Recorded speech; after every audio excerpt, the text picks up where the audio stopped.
आपका कल्याण हो राजन। आसन ग्रहण करें महर्षि।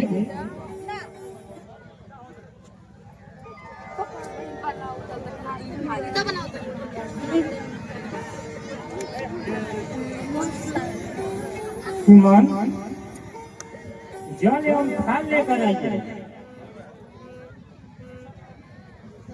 जी महाराज।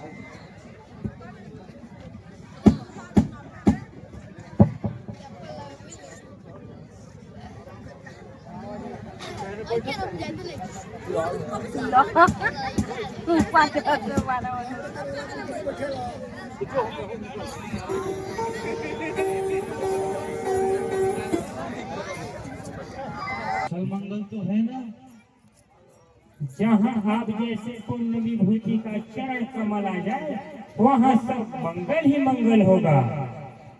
आपके आगमन से हमारा जीवन धन्य हो गया।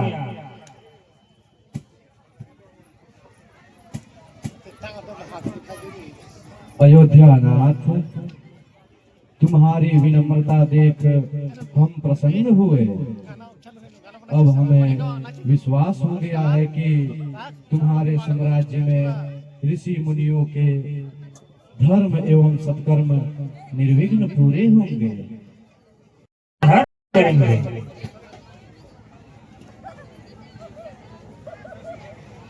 धन्य हो रघुकुल शिरोमणि। इस पृथ्वी पर आप जैसे उदार वचन सुनना दूसरे किसी के मुख से संभव नहीं है। राजन, मेरे हृदय में जो उद्देश्य है बस आप उसे पूरा कर दें। आपकी आज्ञा मात्र की देरी है मुनिवर, बस आज्ञा कीजिए। हमारे तपोवन में असुरों का आतंक बढ़ता ही जा रहा है। हमारे यज्ञ एवं ज्ञान विज्ञान का अनुसंधान पूरे नहीं हो पा रहे हैं। ऐसा दुस्साहस करने वाले कौन लोग हैं महर्षि? लंका के राजा रावण के गुप्तचर सुबाहु, ताड़का एवं उसका पुत्र मारीच अपनी मायावी शक्तियों से हमारा कोई भी अनुष्ठान पूरा नहीं होने दे पा रहे हैं। It's 9:55 p.m. तपस्वी ऋषि मुनियों सेवा करना हमारा धर्म है। अवध की सारी सेना आपकी सेवा में तैनात कर दी जाएगी।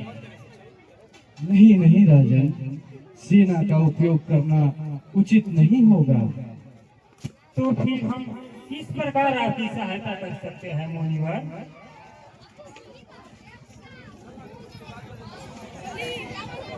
हम तुमसे तुम्हारे राम को मांगने आए हैं। हमें केवल राम को दे दो, हमारी सुरक्षा का उपाय हो जाएगा। राम? नहीं नहीं, वो नन्हा सा बालक आपके कार्य को कैसे सिद्ध कर सकता है? आप मुझे आज्ञा दीजिए, अपनी सेना के साथ स्वयं आपकी सहायता करने चलूंगा। जब तक शरीर में प्राण रहेंगे तब नहीं आने दूंगा। राम तो अभी बालक है, मैं उसे असुरों से लड़ने के लिए कैसे भेज सकता हूँ? नहीं नहीं मुनिवर, मैं राम को नहीं भेज सकता। बस राजन, मुंह से ऐसी बड़ी बड़ी बातें करना और बात है, और उसे निभाना और बात है। तुम्हारे पूर्वजों ने अपने वचन को निभाने के लिए क्या कुछ नहीं किया। महाराज शिवी ने एक कबूतर के लिए अपने शरीर की बोटी बोटी कटवा दी। महाराज हरिश्चंद्र ने अपना वचन निभाने के लिए अपने पुत्र एवं पत्नी को बेच दिया, और एक तुम हो जो अपने पूर्वजों की कीर्ति को कलंकित कर रहे हो। ठीक है राजन, हम जिस तरह से आए थे उसी तरह चले भी जाते हैं। क्रोध ना कीजिए मुनिवर, आप मेरे लिए देवता समान है। रावण का वेग तो देव दानव गंधर्व भी नहीं सह सकते, फिर मेरा राम उन राक्षसों का अकेले कैसे नाश करेगा? दया कीजिए मुनिवर, दया कीजिए।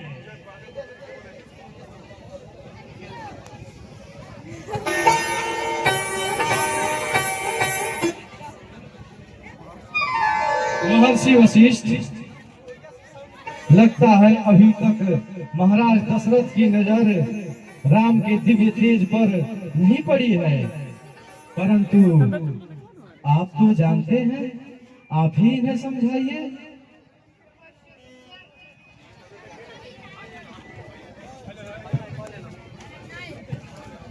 श्री विश्वामित्र ठीक कह रहे हैं राजन। राम के इतिहास की धाराओं को सुनने आए हैं। वे स्वयं मंगलवान और मंगलहारी हैं। समय और काल बदल जाएंगे, युग बदल जाएंगे, पर श्री विश्वामित्र और वशिष्ठ पुस्तकों के पन्नों में लिखित रह जाएंगे, पर उनका नाम और संस्कृति की पहचान बनकर अमर बना रहेगा। तुम नहीं जानते राजन, प्रभाश्री विश्वामित्र तुम्हारे पुत्र के कल्याण के लिए उन्हें लेने आए हैं, अन्यथा प्रभाश्री विश्वामित्र उन राक्षसों का नाश करने में समर्थ है। राजन, शंका और चूक न करो, राम को उनके चरणों में समर्पित कर दो। अरे रास्ते पर हटो तो पहले संभव है, इसी में सबका कल्याण है। हटाओ आप सभी की आज्ञा शिरोधार्य करता हूँ। सुमन। जी महाराज। राम को महर्षि के साथ भेजने की तैयारी करो एवं यथाशीघ्र उन्हें यहाँ लाओ। जो आज्ञा महाराज।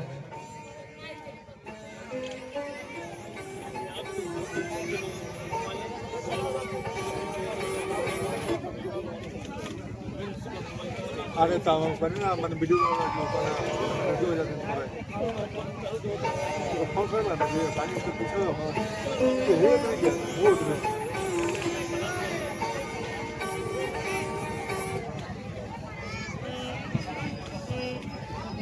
प्रणाम मुनिवर। कल्याण वस्तु।